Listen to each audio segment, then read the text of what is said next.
Hi everyone. First of all, go Cavs! Game 7 tonight of the NBA Finals. Super excited for it. I've been wearing their hat now for the last 2 weeks, all throughout the finals, and I'm stoked for tonight's game. So, looking forward to that. Today's talk will be revolving around a conversation I had with my wife a few weeks ago. Uh, I came home from work one day, and as we always do, we always like to talk about our days. We always like to talk about all the things that we read in the news and et cetera, et cetera. This particular day, we talked about the government mandate that had just come out that day, um, with the letter from Obama expressing that from here on out, transgender kids are allowed to go to whichever bathroom they want to go in school and are protected and should be protected by the school, mandated by the government. So with that, she asked me, "Would you like to think about homeschooling our kids now? Is that an environment you want your kid growing up in? Throughout elementary, middle school, and high school, having to deal with all of that." I heard her out. She had a couple of good points, and then finally we kind of talked about how will our kid decide what the right thing to do is when everyone around them are doing different things.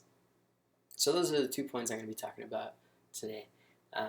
Number one, the environment in schools, and number two, how it will affect the kids' decision making while they're in school. So the first one, regarding the environment, truth of the matter is the LGBT community isn't going anywhere. Right now, they make up a very small percentage of the population, and that number is only going to keep going up the more quote-unquote popular it gets. And that's where I don't feel like it's fair that the government is catering to the 1%. Um, the government should cater to all. It should be fair to all equally. And as it stands, now they have more precedent over the 99% of kids in school that don't agree with those ideals. When it comes down to it, parents will always worry about the environment that their schools are in. So I don't think that that's necessarily a huge issue as far as how things go. Parents parents have that right to worry, and well, they'll worry and they'll worry. But that's not my biggest concern with the environment. My biggest concern is the rise of bullying.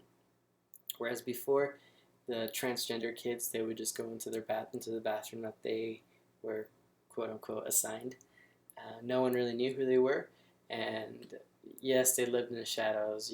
You could argue that they lived in a closet, but at least no one knew no one was the wiser, and no one really singled them out. Whereas now they're going to feel more comfortable, which they should feel more comfortable. But with that, as they start using the bathrooms that they feel like they should be going to, bullies will be targeting them individually. Bullying will rise a ton because now all those closet trainings will be singled out. Now everyone in the school will know who they are, what they're doing, and what their ideals are. And that's a big concern. That's probably my biggest concern in regards to the environment. The next point is a kid's decision making. Minority leads to popularity at a young age. We all remember that one kid that would come to school with the crazy hair, and overnight he'd become the most popular kid in class.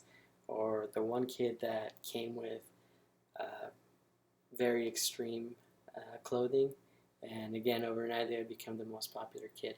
Those type of things are what influence kids to do certain things, because now everyone is seeing that, oh, that kid with the crazy hair, he's the most popular kid in school, I need to do that too.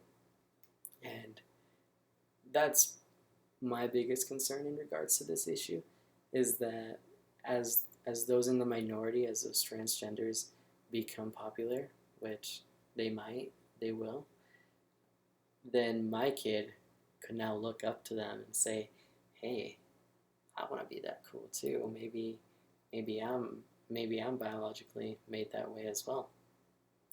And that's something that I would be concerned about. I don't think the government should be influencing kids towards their ideals. That's fine that the government believes a certain way. I have nothing against that.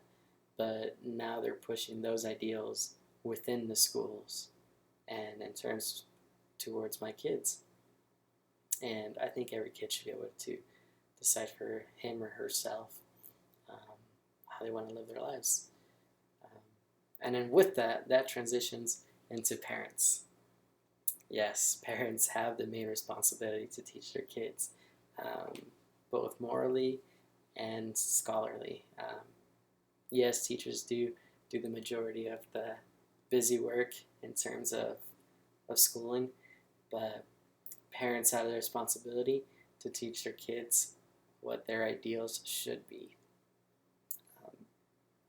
Yes, teachers can help with that again, but it's the parents' responsibility ultimately. As well as, we as parents just need to teach our kids how to handle situations. If they're running into a situation where they're feeling like they could be more popular if they acted or behaved a certain way, then we need to be able to teach them, well, this is actually how it actually is. And most importantly, us as parents, we have the responsibility to teach our kids how to stay true to themselves, how to stay true to what they believe in, how to stay true to what their parents have taught them, which is the solution or outcome that my wife and I came to. As we were discussing all these topics, all these solutions, it came down to homeschooling is not an option, at least for us. There's too much value, and value is being tested. I personally believe that that's when true character is born, is when our character is tested to start off with. So really the solution is teach correct principles and let them govern themselves. And that's an idea worth spreading. Thank you.